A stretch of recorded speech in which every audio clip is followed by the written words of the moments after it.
que c'est bon la présence de Dieu, que c'est bon l'Église, que c'est bon les frères et sœurs. Moi, c'est la première fois que je viens ici et j'aime la ferveur que vous avez, l'amour qui se dégage de vous, l'accueil, comme il disait Pipo, c'est beau, c'est chaleureux.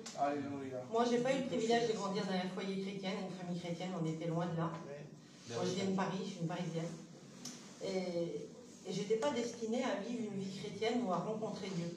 On a toujours cru dans les choses de Dieu. Ma mère a été catholique sans pratiquer, comme tout chrétien, comme tout voyageur. Mais je n'étais pas destinée. J'ai grandi dans le monde, comme une vie du monde, dans les amusements, dans les soirées, dans les fêtes.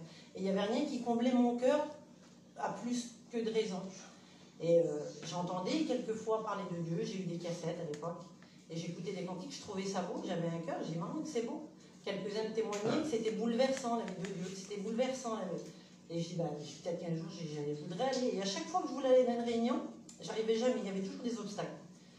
Et puis ma petite sœur, elle s'est mariée, et elle s'est mariée avec un garçon qui reste dans le midi. Mon père, il dit, on prend les convois, on passe un mois et on revient. Et quand je dis toujours dans mon témoignage, je dis, moi, le Seigneur, il a fait comme avec les Juifs, il m'a déporté. Il m'a fait partir du pays de la servitude pour m'emmener dans le pays où coule le lait et le miel.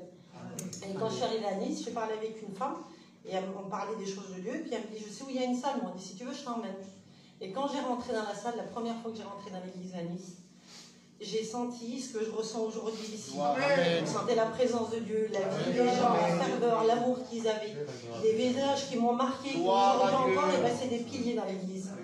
Et ma vie, elle a changé à partir de ce moment-là. J'étais une fille qui était liée dans le monde, le Seigneur m'en a délivré. J'avais plus besoin de chercher. Aujourd'hui, je disais l'autre jour, je parlais avec mon petit neveu et j'ai témoigné du Seigneur. Et je disais, JQC, je dis, pour que tu connais l'évangile, tu as été au contact. Et je dis, t'es pas chrétien. Je dis, c'est dommage, tu perds ton temps.